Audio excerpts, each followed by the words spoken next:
بەڵێ بینەرانی عزیز سلااوان لێبێ من یادگار فایقمە بشەو بە شێوەیەکی ڕاستەوخۆ لە شاری سلێمانیەوە لەگەڵتانە بین بۆ باسی ڕۆژ دیارە میوانی باسی ڕۆژی ئەم جارەمان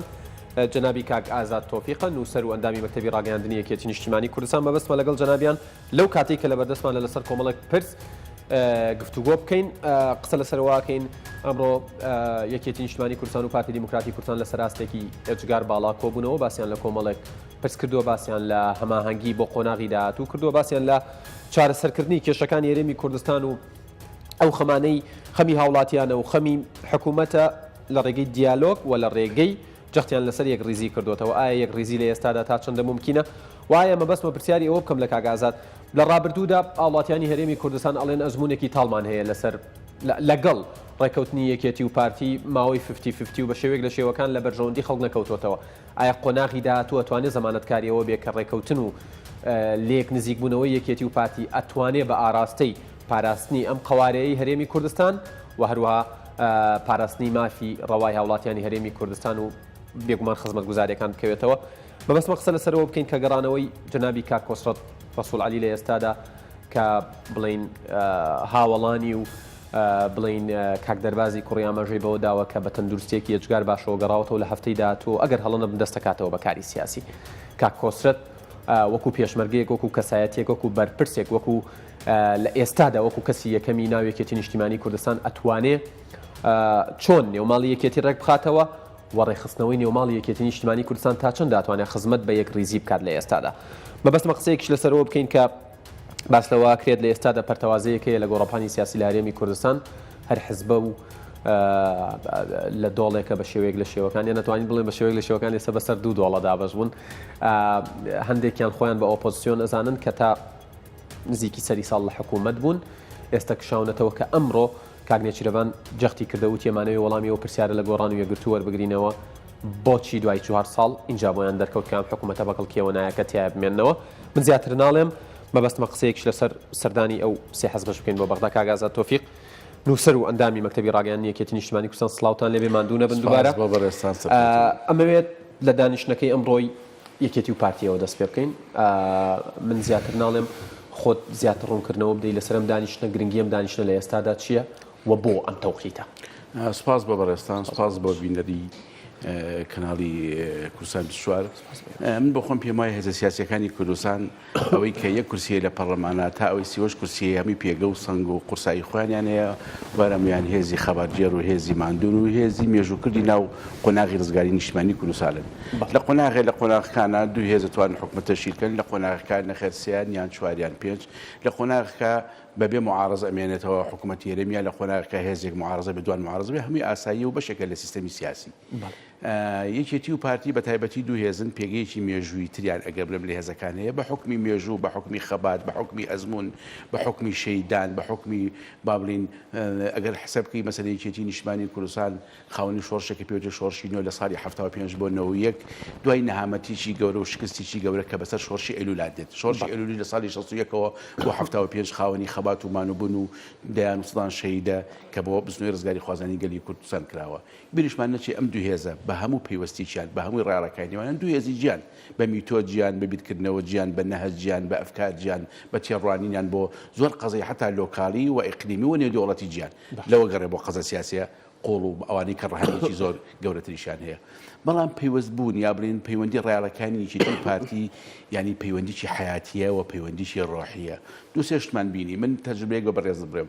ئێمە ساڵی 94 تووشی شەڕی ناوخۆ بووین ئەو ئیشکالتی گەوەری بەسەر کووردا هات یعنی تا ساڵی 99 ئیتفاقی واشنگتن ئێمە لە پەروازیەکی زۆر بێ مەعنا ژیین تورکەکان ئێرانیەکان عەرەبەکان تەغڵغڵ و تەداخلێکی زۆرەکرا دوای ئیتفاقی واشنگتن و وردە و ساڵی 2000 و کەوتینە سەدەیەکی نوێ و هەستکردن بە مەسئولیەت و پەشیمان بوونەوە لەو نەهامەتی شەڕی ناوخۆ کارد و لە با بڵین باجەکەیمان داوە یەکەم میلەتەکەمان و گەلەکەمان باجەکەی داوە دووەم هێزەکانی یەکێتی یا هێزەکانی پارتی پێشبەکانی یەکێتی پێشبەکانی پارتی باجەکان داوە هاتنە سەر ئەوە کە ئەبێ بە 2002 و با 11 سپتەمبەر ڕوئەدا و 11 سپتەمبەر لای ئەمریکیەکان ئەبێ بەجددی کە ڕوخانی عێراق بدێت ناو پرۆسەوە و ڕوخانی عێراقیشەوە تا لێ ئەبینی دیموکراتەکان ئەو کاتە بڕیایی لەسەر ئەدەنی خەنە ئەجندی خوانە و دواتریش جمهوریەکان جێبەجێیەکەن لەو کاتای ئیتر سقوتی عێراق بێ و یەکێتی و پارتی ئەو دوو ئیداریە نامێنەیە بۆ دەستور خۆمان ئامادەیەکەین لە دەستورە ئەو پێگەی کە پێوترێ فیدراڵ چەسپیەوە پەیوەندی بەو توافقی سیاسی نێوانی چێتی و پارتیەوە هەیە و مەسەن دووسێزی سیاسی هەن کە ئێستا چێرە گۆڕپانی ساحی کوردستان لە ساڵی 2045 نەبوون مەسەرەن با بڵێیت بەو شکڵە مەسەن ساڵی بیانی لە دەسەڵات هەبوون لە معارەس هەبوون اتفاقی نێوان بڵین پرۆسی ئازادی و بوونەوەی بە یەک ئیدارەی و دروستبوونی دەنگدان بۆ دەستوری عێراق و فیدراڵ و حکوومەتی خۆمان خۆجی با بڵێن حکوومەتی کوردی یەکێتی پارتی هەولێر سلێمانی دوهۆک نزیک بوونەوەیەک ئەمە بۆ خۆی دەستکەوتیە بوو حتا ئیتفاقی استراتیژی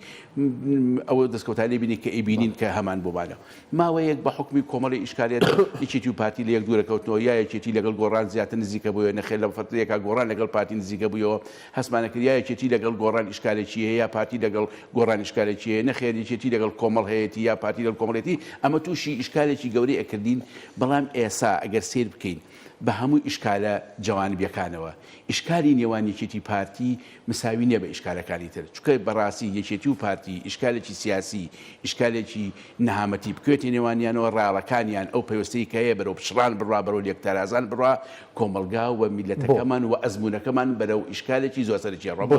لەبەر دوو سەبەب یەکە من پێ دەڵێم ئەگەر حسێبی کەی لە ساڵی 61 کە پارتی شۆڕشی ئێلوول دەکات یەکێ لە قیادیە هەرە باریزەکانی پارتی جەنابی مام جەلالە وانە و مەسەلەن جەنابی مامۆستا ئیبراهیم ئەحمەدی باشتیە ئەمانە لەگەڵ پارتیا تا ساڵی 74 و 75 دوای 75 کە ئەو نەکسە نێودەوڵەتی ڕوادات یەکێتی نیشتیمانی کوردستان شان هاتە بەر شکستێکی گەورە دەچێتەوە شاخ بۆ تا ساڵی 91 ئەگەر سێریکەی یەکێتی و پارتی خاوەنی 30 ساڵ 31 ساڵ شۆڕشی چەکداری یعنی لە قەرنێکی 100 ساڵیا ئەگەر سێریکەی 61 بۆ 91 30 ساڵی ڕێکەکە یعنی یەک لەسەر سێ ئەم قەرنە ئەم دوو هێزە واز لە خەباتی سیاسی خەباتی دیبلۆماسی خەباتی بابلین مەدەنی خەباتی نێودەوڵەتی ئەوانە بێنە هەر جگە لە هەوڵی حزبی و تاکە کەسی پێشووتری بەتەئکید یعنی خۆ قەرنە بکەین سەردەمی شێخ مەحموود شۆڕشی چەکداریش بووە شۆڕشی چەکدارەکە چی بوو حکومەتی شێخ مەحموود ویستاوە پێش دروستبوونی دەوڵەتی عێراقی لە 1990 حکومەتی شێخ مەحموود سلێمانیە دروست بووە باشە ئەمە خۆ بە خوێن دروست بووە تا ئەڕوخێو لە بەردە قارەمان و لە بازیان و شێخ مەحموود بە ئەسیری ئەگیرە و ڕەوانەی هەندستانە کرێ لە 100 ساڵی ڕابردووە یەکێتی و پارتی خاوەنی 30 ساڵ شۆڕشی چەکدارین 30 ساڵ شۆڕشی چەکداری یەک لەسەر سەدەیەکەکە ئەم یەک لەسەر سەدەیە ڕەنگی یاوتە ناو کولتوری کۆمەلگای کوردیا لە ناو شەیدبوونی کۆمەلگای تاکی کۆمەلگای کوردیا لە ناو زاماربوونی تاکی کۆمەلگای کوردیا لە ناو بێوەژنکەوتنی ئافرەت و ژنی کۆمەلگای کوردیا لە ناو با بڵێن هەتی و کەوتنی مناڵی باوک شەیدی پێشمەرگەی تاکی کۆمەلگای کوردیا ئەمە لەبەر ئەوە پەیوەندی یەکێتی پارتی پەیوەندێکی زەروری و پەیوەندێکی حەیەویە ئەمڕۆ ئەم کۆبنەوەی کە بووە یعنی ئەم کۆبنەوە لە میدیاکان شتێکمان بیستووە کۆبنەوەکە وەکو بڵێن وەکو نهێنی نایزانین بەڵام ئەوەی لە میدیاکان لە دەموچاوی خوێندنەوەی کۆبنەوەکان لە حضوری ئەو برادرانی پارتی کە چێن لەوێ و حضوری ئەو برادرانەی یەکێتی کە چێن لەوێ هەست بەوەکەی کە قورسایەکی تایبەتی هەیە ئەم قورسایە بۆ ئێستای دوای ئەم نامەتیە بۆ ئێستای دوای ئەو دەرهاوێشتە وەزعانەی کە دوای ڕیفراندۆم لەلایەن حەشدی شعبی یا لەلایەن بەڕێز ئەبادی یا لەلایەن با بڵێن دەوڵەتی ناوەند بەسەر ئێمە هاتووەی یەک و یەک کەڵوێستی هەمومانی ئەوێ یەکێک لەو سەرەتاوانی بۆ کۆبوونەوەکە یەکێتی پارتی ئەم ڕۆکرێ ئەوترێت بە شێوەیەک لە شێوەکان پەیامێکە بۆ ناوخۆ بۆ دەرەوەش بەڵام مەبەستمە باواز لە پەیامەکەی ناوخۆ بینی چ پەیامێکی بۆ دەرەوەی خۆمانتیایە من پێم وایە ئێستا من سەرەتا وتم هەموو حیزبە کوردستانیەکان لە کوردستانی عێراقا خاوەنی سوقل و مێژووی خۆیانن و ئەوەی یەک کورسی هەیە تا ئەوەی 30 کورسی هەیە هەر هەمووی بۆ خۆی سەنگ و ترازوی هەیە و هەمووشیان هێزی نیشتیمانین ئێستای نەهامەتیەکە لەوایە کورد هەمووی لەناو بەلەمێکایە لەناو کەشتێکایە ئەم کەشتی هەمومانتیا غەرقەبین ئەم کەشتێ بەس پارتیەکان تیا غەرق نابن یەکێتیەکان پێ بکەن یەکێتیەکان تیا غەرق نابێ و کۆمەڵەکان سیرکەن کۆمەڵەکان تیا ناخنچێن و یەکگرتوەکان شەڕ لێن شتیوان نییە هەموو کورد تیا غەرقەبێ مادەم هەموو کورد تیا غەرقەبێ ئەمە هەمووان بەشدار بین لە هەستانە و لە تێپەڕانی ئەم قەیرانە لە هەستانی ئەم شکستە سیاسیە من بۆ تاریخێڵم بۆ تاریخم قسەیەکەم ئەگەر هات بێت و ئەگەر واش بێ من پێشم وایە یەکێتی و پارتی وەکو دوی هێزی دەسەڵاتدار بەشی هەرە زۆری حەسەی نەهامەتیەکانی گەلی کوردستانیان لە دوای نەوەیەکەوە بەرشان ئەکەوێت بەڵام ئەوە لە مانایەوە نی هێزەکانی کەلی دەرچوون ئەمە یەک بەڵام ئەو هێزانەی تر ئەگەر دەوریان لەو شکستانیە بابێن شەرافەتمەندانە دەوریان نەبێت لە هەڵسانەوەی ئەم شکستە لە تێپڕانی ئەم قەیرانە نەیەن مەسەرەن تەجاوزی خطابە سیاسی قەومیەکە خطابە سیاسی نەتەوەیەکە بکەین بۆیە من پێم وایە یەکێتی و پارتی دوو ڕایاڵی هەرە گەورە و یا بڵێن دوو جومگەی هەرە گەورە و یا بڵێن دوو کۆڵەکەی هەرە گەوری ناو بەستوی ڕزگاری خوازانی گەلی کوردن هەر ئیشکالێک هەر دڵدۆنجیەک هەر لێک ترازانێک لە نێوان یەکێتی پارتی وەکو لوعبەی دووەمینۆ چۆن ئاوا بکەین لەم سەر تا ئەوسەڕوا لەسەر کۆمەلگای کوردی لە تەوقی سەریەوە تا بچووکترین بجومگەی تا بچووکترین با بڵێن پێگەی تەور و کاریگەری سلبی ئەبێت بۆیە ئێستا وەزعێکی ترە قۆناغێکی ترە قۆناغی ڕۆژی 25 نیە قۆناغی دوای 25 نیە قۆناغی دوای 16 دەیە کە هێزێک هێزیشی عێراقیە بە حسابە پێز عێراقیە بێ لە یەکلاکردنەوەی کێشەکانە دەوری نەبێت ئەم هێز عێراقیە بێ هێزێکی نیشتیمانی هەموو عێراق بێت لە زاخۆ بۆ فاو هێزێک بێت هێزی سونە نەبێ بەتەنها هێزی شیعی نەبێ بەتەنها هێزی کورد نەبێ بەتەنها هێزی مەسیحی نەبێ هێزی هیچ تایفە و هیچ با بڵێن ئەطرافێکی تری جومگەی پێکاتەوە مکەوناتی کۆمەلگای عێراقی نەبێ هێزی هەمومان بێ کەچی لە 16دا ئەومان بینی لە دووسڵماجی چی ئەکرێت لە کەرکووک چی ئەکرێت پێشمەرگە شەهید دەکرێت دێبەرە و پردێ دێبەرە و قەرەهەنجیر ئەگەر زەختێکی نێودەوڵەتی یا ئەگەر فشارێکی نێودەوڵەتی نەبووایە من پێم وایە بۆی بکرایە ئەها بۆ سلێمانی و بۆی بکرایە ئەچوو بۆ هەولێریش ئەمە یەک و یەکگرتووی هەمومانی ئەوێ هەوێنی ئەم یەک و یەکگرتووە یەکێتی و پارتین بەڵام یەکێتی و پارتی لیان تێک نەچێ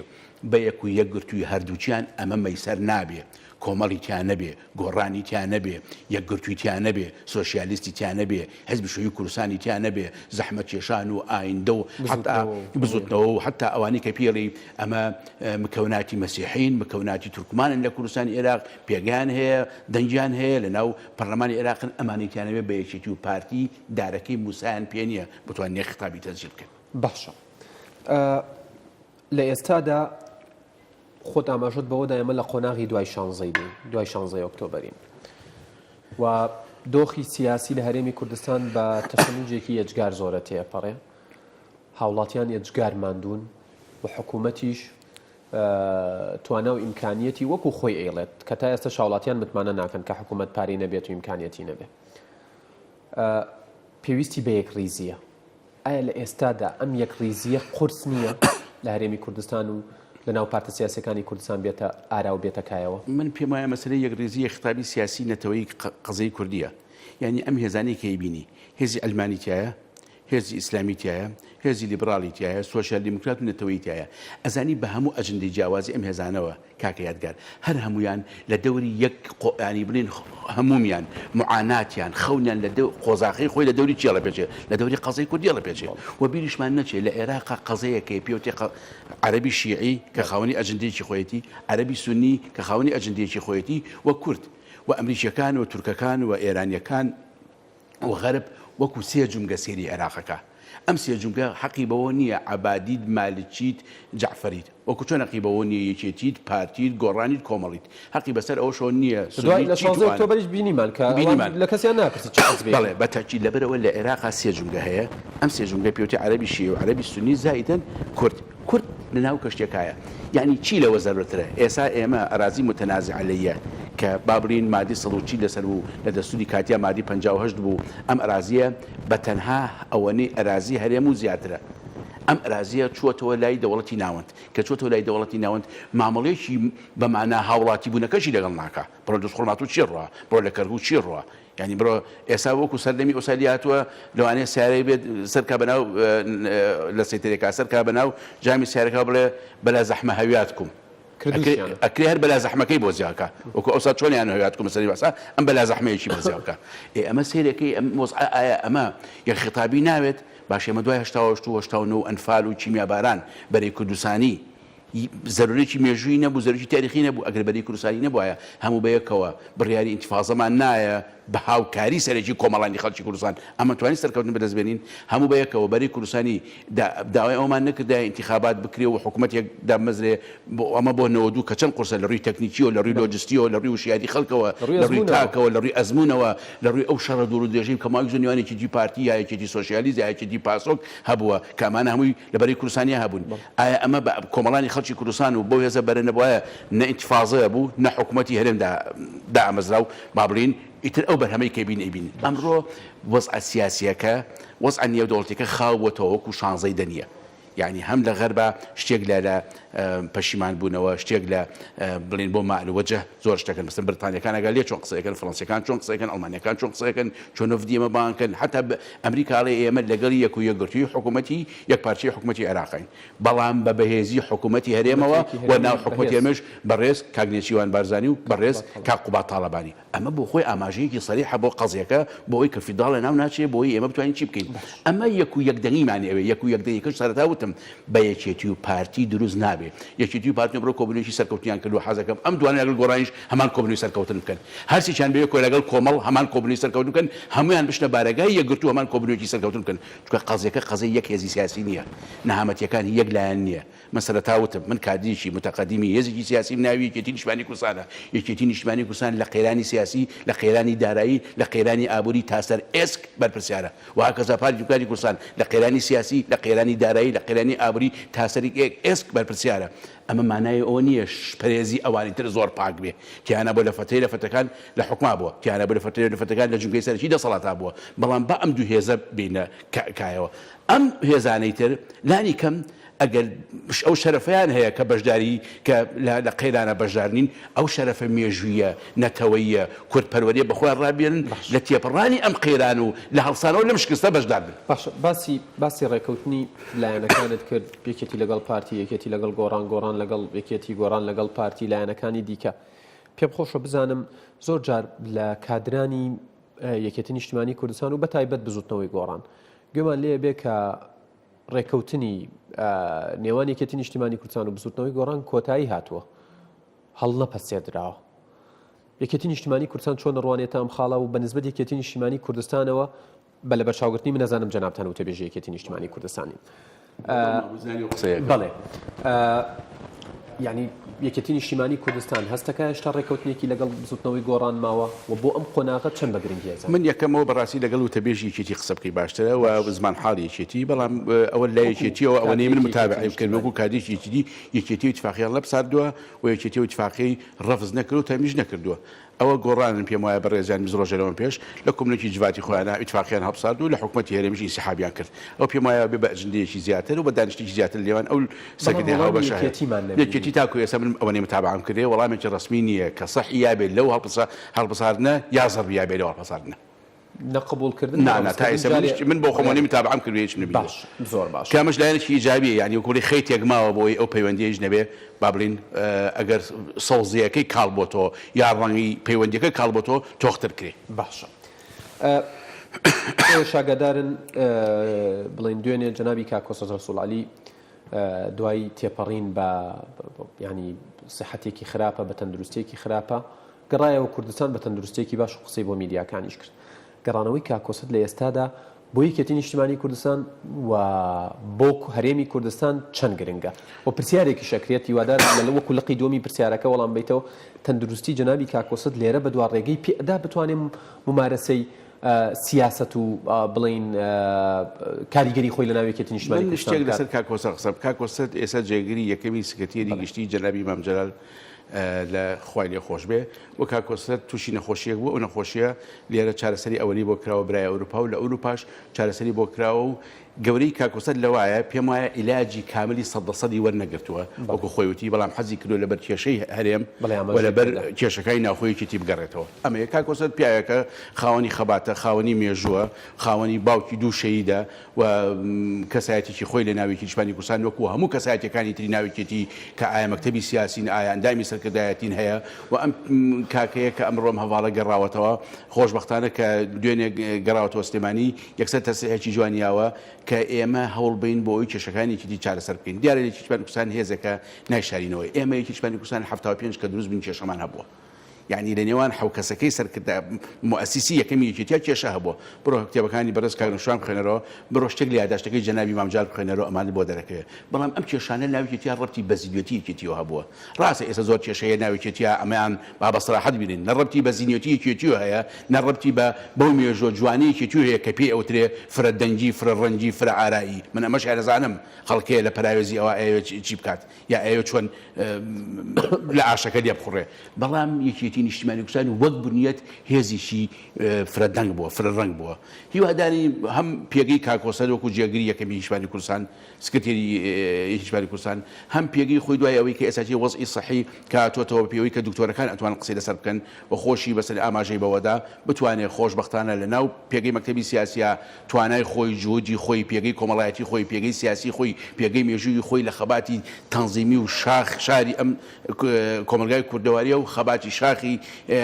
هێزەکانی پێشبەی کوردستان و لە دوای نەوەیەک و ئینتیفاضە کە ئەم پیاوە بەسەر بە مێژوویکی بابرین فرەڕەهەندا ڕۆشتووە و ئەوەنەی توانی بێتی خزمەتی بە قەزەی کورد خزمەتی بە یەکێتی خزمەتی بە یەکماڵی کردووە و بیشی کات هیوادارین لە هەفتەی داهاتوو کە کوبرەکانی مەکتەبی سیاسی دەست پێکەنەوە ئەو هەنگاوانە بەجددی بردێت باشە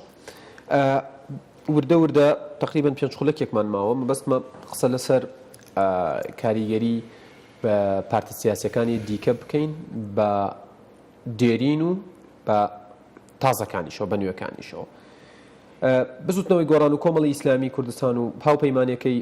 کاک دکتۆر بەرهەم سەردانێکی بەغایان کردووە یەکێک لەو گلەی و ڕەخنان و ڕەخنە و نیگەرانیایی بەرامبەریان دروست بووە ئەڵێن پێشتر ئەوان زۆر ڕخنیان لەوە گرتووە کە یەکێتی و پارتی حزبیانە مامەڵاکەن لەسەر ئاستی ناوخۆ لەسەر ئاستی عێراق لەسەر ئاستی ئێران و تورکیا دراوسەکان و لەسەر ئاستی عالەمیش ئێستا یەکێ لەو ڕخنانەی ڕوبەڕوویان بۆتەوە ئەوەیە بە بازدان واز لە حکوومەت بێنە بەسەر پەرلەمانی کوردستانە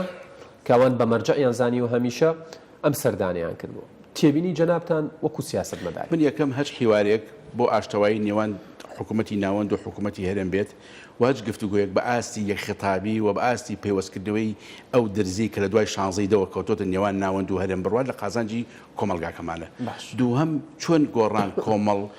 هاوپەیمانی چوون بۆ بەغدا پێم وایە یەکێتیش لە قۆناغێکا ڕۆشتووە پارتیش ڕۆشتووە یەکێ لە قسەکانەوە یان بۆچی گوگلەی لە گۆڕان و کۆمەڵ و هاوپەیمانیەکێ خۆی یەکێتی و پارتیش لە پێشتر درێغیان نەکردووە ئەمان جوڵ خۆیانە بەڵام یەکیشکار هەیە یەکیشکار هەیە ئەجندەکانی گۆڕان و کۆمەڵ باباس بکەین ئەجندەی گۆڕان و کۆمەڵ ئێستا بۆ بەمارەکەی شێخۆمەر لە دەوری ملیان ئاڵاوە بۆ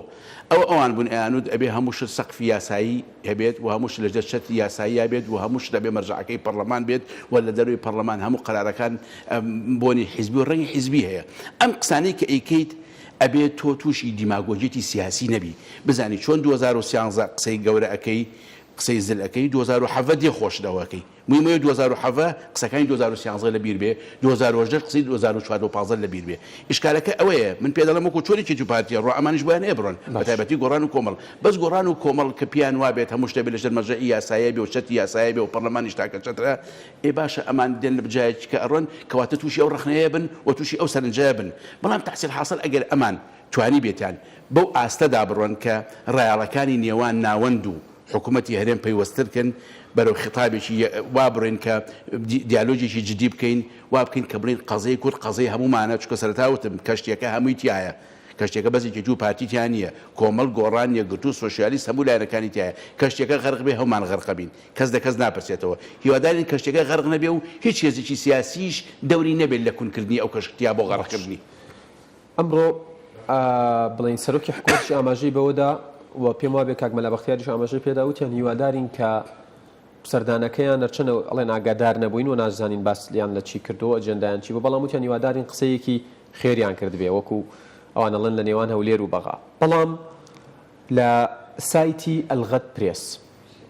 پارلەمانتار جاسم محەممەد جەعفەر ئەلبەیاتی کە لە سایتەکە نووسراوە پەرلەمانتارێک و کەسایەتیەکی سیاسی نزیک لە حەیدەر عەبادیە سەبارەت بە سەردانی گۆڕان و کۆمەڵ و ئەمە قسەی من نییە قسەی ئەلغەد پرێسە و قسەی ئەو پەرلەمانتارەیە کە ناوی جاسم محەممەد جەعفەر ئەلبەیاتیە ئەڵێ سەبارەت بە سەردانەکە ئەوان هاتوون داوایان کردووە کە مامەڵەیەکی تایبەت لەگەڵ پارێزگای سلێمانی بکرێت واتە حکوومەتی عێراقی لەسەر ئاستی پارێزگاکان مامەڵە لەگەڵ کوردستان بکات کە ئەمە شتێکە پێم وابێ پارتە سیاسەکان بەڕسمی پێشتر ڕەتیان کردوتە وتیانە لەگەڵ قەواری هەرێمی کوردستانین و باسێکی تریش کە کردویانە باسی ئەوەیان کردووە کە من ئەمە بە عەرەبی لەبەردەستمە بۆ بینەرانی بەڕاستەوخۆ بکەین بە کوردی ئەڵێت مەسەلەی حکوومەتی هەرێمی کوردستان حکوومەتێکە شەرعیەتی پەرلەمانی نەماوە چونکە سەرۆکی پەرلەمانەکە دەستی لە کار کێشاوەتەوە و ئەم حکوومەتە هیچ شەرعیەتێکی نییە لێرەدا من چەند پرسیارێکم لێ دروست بووە و ڕاگەیاندن کار یەک ئەمان تا چەندە ئەتوانن ڕۆڵی ئیجابیان هەبێت کە ئەمە ئەم پەرلەمانتارەی نزیک لە عەبادی ئاماژەی پێکردووە لە سایتی ئەلغەد پرێس و دوو خۆت ئاماژت پێدا ئەمریکا ئەڵمانیا فەڕەنسا بریتانیا تەنانەت عێراقیش کە ماوەیەک زۆر هەوڵی دا وەکو پارێزگاکان مامەڵە بەڵام ئێستا مامەڵە لەگەڵ حکوومەتی هەرێمی کوردستانەکە تێبینی و قسەی تۆ لەسەر کۆی ئەم قسانە یەکێتی و پارتی بە تەنیا بچن بۆ بەغا ئەتوانی بڵێ فۆرم و ڕەنگی حیزبی نیە لەبەر ئەم دەی لە مەنتیقی یاساییە پارتی 38 کورسی هەیە یەکێتی 18 38 دەگاتە 56 56 نیو زایرینیە کە حکوومەت ئەتوانی تەشکیلکەی بەبێ ئەوەی یەک کورسی هەیە بەبێ ئەوەی 6 هەیە بەبێ ئەوەی 10 هەیە بەبێ ئەوەی 24 هەیە وایە بە 56 یەکێتی گۆڕان یەکێتی و عەفو پارتی یەکێتی و پارتی ئەڕۆن ئێمە من بۆ خۆم ئەڵێم بەڵێ ئەمە ڕەنگێکی حیزبی هەیە ئەوان دوو هێزی سیاسی پەرلەمانیان هەیە ئەندامانی فراکسیۆنیان هەیە 24 بە 6 30 کەس ئەکاتە 30 ئەندامی پەرلەمان من نازانم ئەگەر مەگەر فیزاگۆرس بە هەڵاتچوو بێ ئینا 30 لە 56 زۆرتر نییە بۆچی 30 گۆڕان و کۆمەڵ شەرعی هەبێ بڕوات ئەم حکوومەتی هەرێمە ئەگەر یەکێتی و پارتی بە تەنهاش بڕۆن 56 یان نەبێ بڕوات شەرعی نەبێ ئەمە یەک دوو من هیوادارم ئەوەی غەدپرێز وانە بێت چکە بەڕاستی وەکو پێت ئەڵێم ئێمە هەموو کورد لە ناو یەک کەشتیاکەین ئەم کەشتیە بەس کۆمەڵ و یەکگرتوویان نییە بەس یەکێتی و پارتییان نییە بەس گۆڕان و سۆشیالیستیان نییە کەشتێکە بەسەر ئاوا بە کەناری ئارامی بگا هەموو تاکی کۆمەلگای کوردیەکە خوا نەخواسە غەرقیش بێ ومان غەرقەبین جا کوڕ ئەو کوڕەیە و کاریزما ئەوەیە لە کاتی تەنگانە موقفی نیشتیمانی بین باش ئەوتری عەبادی هەندێک هاتۆتە پێشەوە من ئاوڕێیانم پێ مەڵێن کاتم تەواو بەڵام هەوڵێم لە یەک خولەکە قسەکانمان تەواوکەین لەگەڵ کاک ئازادە ئەوتری عەبادی هەندێک هاتۆتە پێشەوە بە ئاراستەی ناردنی موچە و ئەم شتانە و عەبادی زۆر کاری خراپی نادەستوری بەرامبەر هەرێمی کوردستان کردووە بە تایبەت لە دوو سێ مانگی ڕابردووە هەست ناکەن ئەمە بە شێوەیەک لە شێوەکان شەرعیەتدان بێ بەوانەی عەبادی کردوێتی بڵێن دەستت خۆش بێ و شەرعیەتدانیش بێ بەوەی عەبادی نێتە پێشەوە و نەرمی نەنوێنێ بەڕاستی ئەمەی کە ئەمان کردویانە ئەم سێ هێزە سیاسیە ئەچن لای عەبادی ئەمە جارێککە دەستگرتنەوەی عێراقیەکانە بۆ یەک ئینتیخابات بۆ یەک کوتلە بۆ بابڕین دروستکردنی لیستێکی تری عێراقی کە ئەکرێ هێزی کوردی تابێ بەڵێ من پرسیارم هەبوو لەسەر ڕۆشنبیری کوردیش بەڵام بەداخەوە کات نەما کاک ئازاد تۆفیق نووسەر و ئەندامی مەکتەبی ڕاگەیاندنی یەکێتی نیشتیمانی کوردستان زۆر سپاس بۆ ئەم دەرفەتەمان بوون بەڵێ بینەرانی ئەزیز باسی ڕۆژکۆتایی هات تا باسی ڕۆژێکی دیکەی و کوردستان لە ئەمانەتی خوادا بن کاتێکی خۆش.